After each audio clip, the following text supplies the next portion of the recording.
Hey, how are y'all doing? Today we're gonna do a little what do y'all call them? Reaction videos because I saw a video on TikTok and I say stuff about it on TikTok all the time when I see a video like this, but I have never really approached it this way on my channel. So, what I would like to do is hold my phone up and let you guys watch this video and listen to it, and then I want to go through it because unfortunately, this video is reaching a lot of people. It's got a lot of misinformation in it. It's got a lot of stigmatizing language in it, and it's just really harmful. So, we need to have a chat about this. I am going to, like I said, play the video. The girl that made it, I do not know her personally, but I will put her TikTok handle in the description box if you guys want to go and check her out. Let's listen to this video. I don't think people are still understanding how bad our fentanyl crisis is within North America. I know it's bad within Toronto. I work frontline. I see it all the time. I don't care if you've been using every day for 10 years. You still need to have someone with you who can administer Narcan if you overdose. I had an ex-client the other day come to our work and they were overdosing. And we know they're an avid user. So we Narcan them 3 times, obviously after checking to see if they were overdosing. And when they came to after, we asked them, where did you get your drugs? They said they'd gotten it from someone new and they think fentanyl was put in it. And it is scary to know that people that are going to new places that have done these drugs for years, it is happening to them. But this is how scary and serious this drug is. Like, I don't think people are understanding that you could perform CPR on someone who has done fentanyl and you can overdose just from that. That is how severe this drug is. I don't care if you're not around drug users, you should be carrying naloxone. There's an injectable, there's a nasal. The nasal you just put in their nose, you push the red tab, and it'll work. There's the injectable with the needle, and here's the Narcan. Most drug users prefer the injectable because the nasal kind of comes with a dope sickness after, so it's kind of like a withdrawal effect. With the injectable, they don't get that afterwards, so drug users do prefer this, but it's to everyone's comfort. I suggest everyone have it. It does not matter. Also, a big rise that we're seeing within Toronto within recently is benzos and fentanyl being mixed together, which is benzodiazepine. And benzodiazepine is not a opioid; it is a sedative. And what it is doing when it's mixed with the fentanyl is that it's making it more potent. So this is also something we really need to be aware of as well. I just think everyone should be carrying Narcan, and if you're not comfortable administering it, take a class. Ask someone who does it to show you. Practice with them. It should not be an issue. This can save someone's life, and if you don't want to do that, that's on you. That's not on me. But Narcan is one of the most important things that I think everyone should be carrying and should know how to use. The first thing she says right out of the gate is that she doesn't think that people in North America, specifically for whatever reason, understand how serious the fentanyl crisis is. She's in Toronto, and she also says that she's a front lines worker, which I don't know what she does or anything like that. I'm assuming by her videos that she's a harm reduction worker, which kind of scares me because she came out with her full chest on this video. She felt secure enough in this knowledge that she has to come on a public platform and say with her full chest everything that she just rattled off in that 3-minute video. That scares me that she is a frontline worker.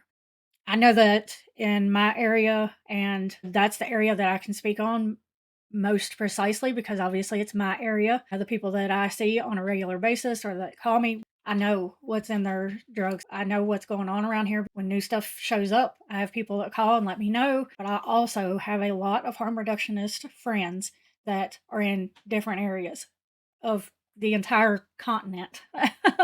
I think that many people are fully aware of the fentanyl crisis, and I don't like to call it that, but that's a whole nother video. We understand. People may not understand how we got here, but do people understand how serious it is? Yes. The thing that I have a problem with is because of all the misinformation.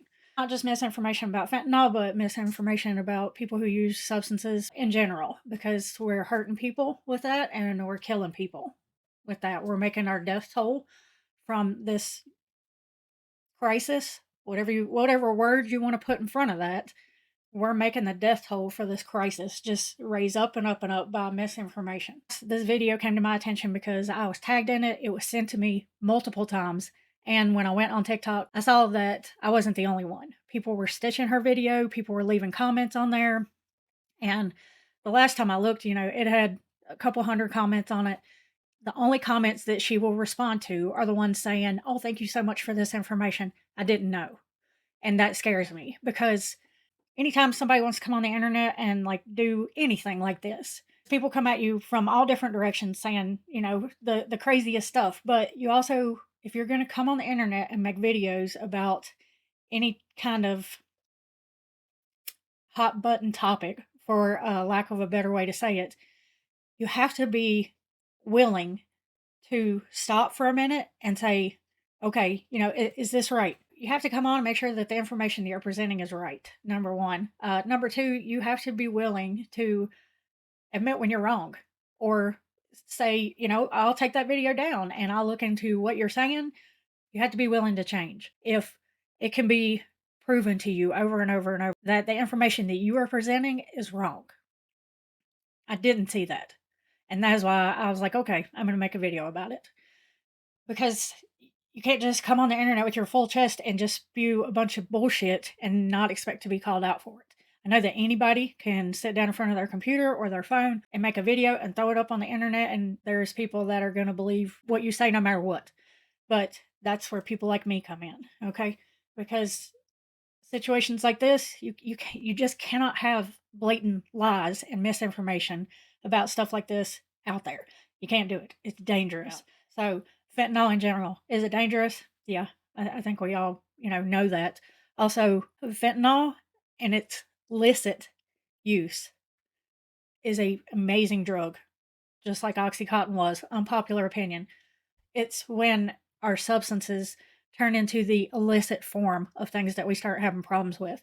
So people out there that are, chronic pain patients, they get a lot of relief from fentanyl. People that have end of life diagnoses, high powered drugs like fentanyl are going to work really well for them. Like I said, it's a safe supply, it's a controlled setting. You know what's being put into your body. You know that if something happens, that they are going to be able to take care of you. It's when we switch over to the illicit side of things and you have to deal with prohibition and things like that, that things really start getting difficult and less quote unquote safe. People like to have their feelings about drugs in black and white categories, and you really can't. Her language in her video was, in my opinion, and a couple of my people that I help out, I let them watch the video, and they were like, wow, she's really, for someone that works on the front lines, she's really stigmatizing.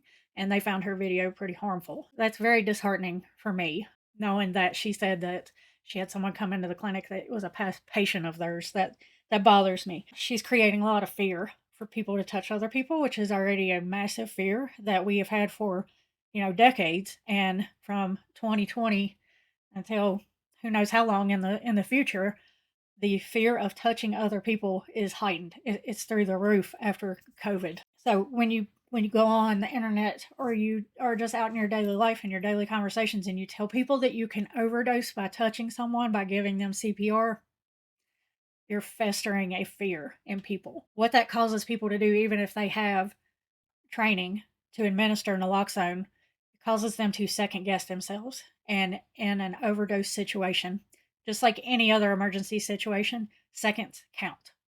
Your brain can be all right for about 60 seconds without oxygen. After a minute, you actually have cells that start to die in your brain. 3 minutes, those cells that are dying, you have more of a chance that the damage done to the cells in your brain and the neurons in your brain is going to be lasting permanent damage. And after 5 minutes, they say that death is imminent. And if you cause fear enough to keep someone from kneeling down and doing what they're supposed to be doing,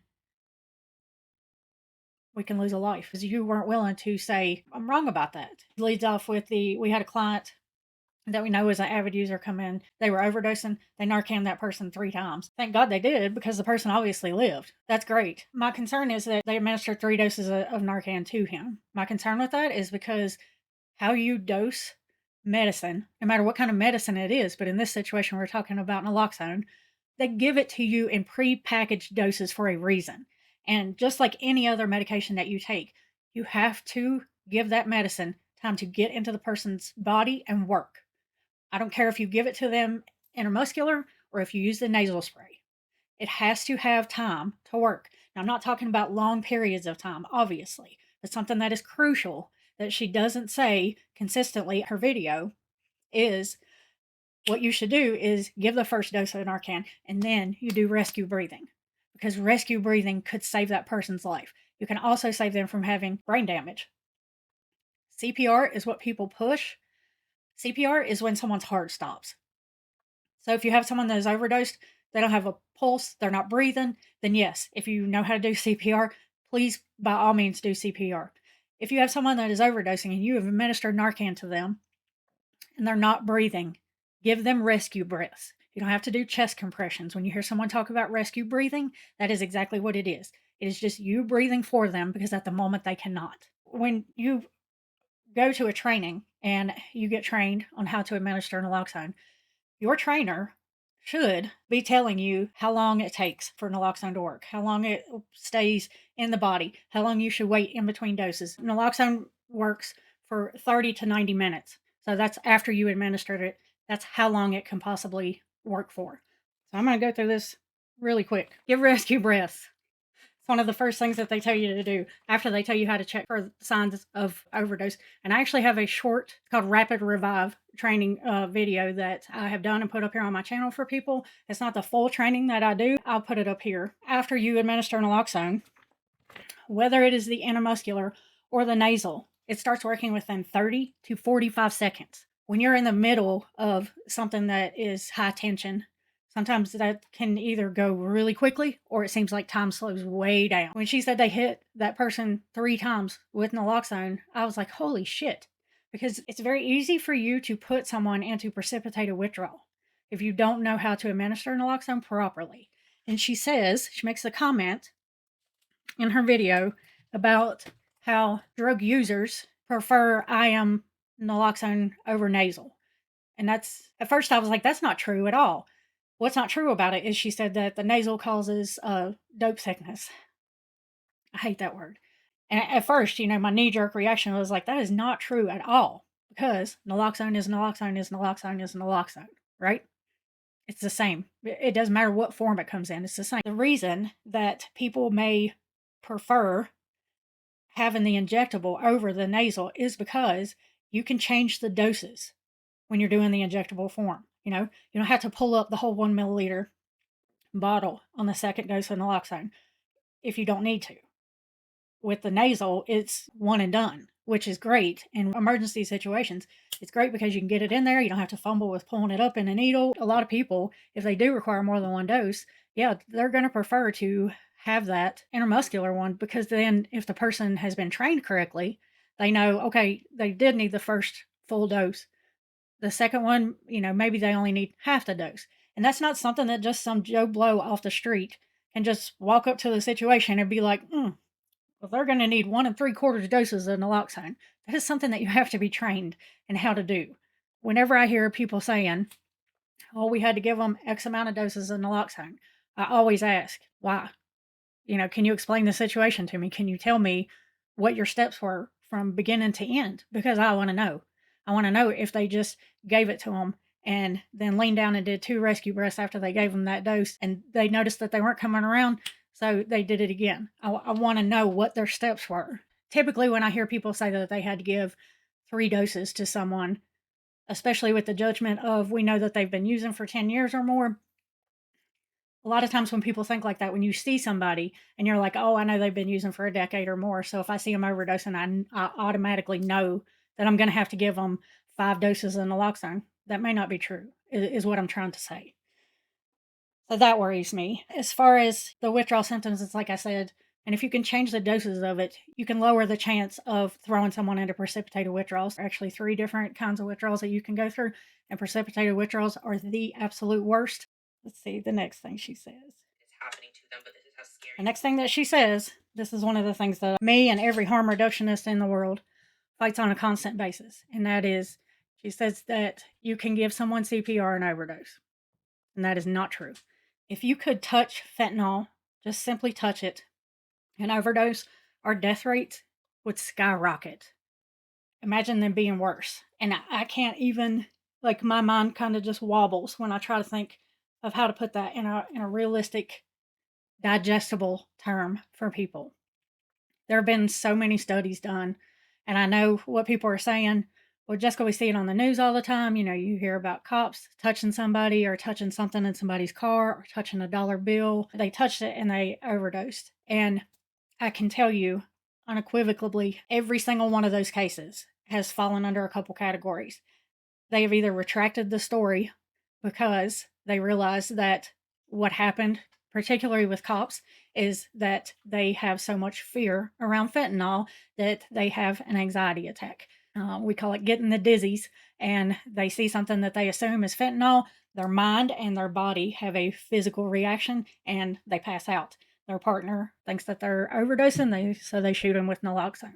There's so much about that we could talk about, but I'm trying to keep this video to a relatively short, consumable amount. There's so much fear on the news. Unfortunately, we hear hospital workers talking about it sometimes, or you always get the person that says, "Well, my uncle's brother's father's son, he touched a bill that had fentanyl in it and he overdosed," and it's not true. It's not true. So most of the times in the news, when you hear about a police officer or EMT or anybody touching something and overdosing on fentanyl, number one, if you can watch someone's body cam or in a real life situation, if that person is responding to you, their eyes are open, things like that, they don't need Narcan. They're not overdosing. There are some pretty clear signs that once you see them one time, you'll never forget them. When someone is overdosing, you will never forget them. Someone that is able to sit up and talk to you, are they experiencing an overdose? No, they're not. When you hear someone have a death rattle, when there's absolutely no life to them, when their fingernails and around their lips start to turn blue and purple, and the rest of their skin has no color in it at all, that's an overdose. Something else, you cannot administer Narcan to yourself if you are overdosing. So if you read a story of a police officer that supposedly overdoses and he Narcaned himself, that's a lie. They're lying to you. It's fear mongering. They want people to be terrified of fentanyl. Is the illicit version of fentanyl scary? Yeah, it is. Is it killing people? Yeah, it is. It's a long road that got us here, and there's a lot of things that could be changed that could have prevented this, but it is what it is. Okay, so literally, there have been studies done. There was a nurse that that had a cut on his hand. He didn't have gloves on. He went into like the med closet or whatever they call it at a hospital to get a bag of fentanyl to hook up to a patient's line.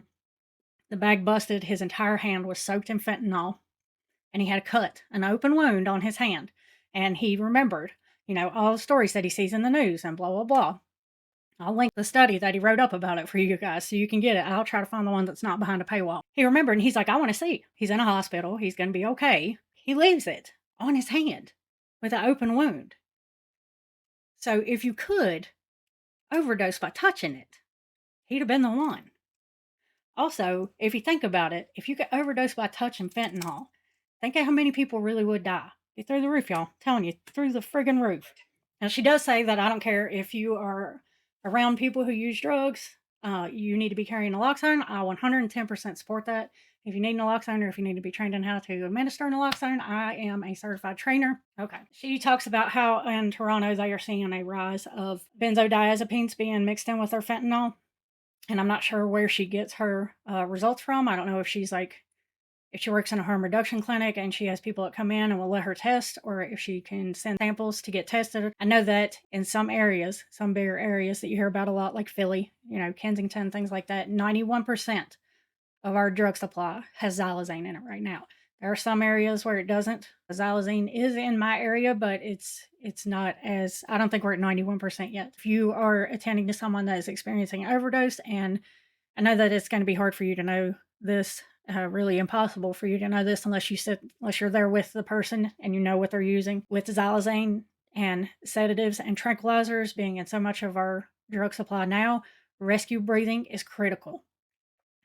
There's been a lot of stories out on social media lately about, you might have heard of them, called the Gray Death, and certain police departments saying that the new fentanyl is called Gray Death and it's Narcan resistant. Completely, utterly untrue.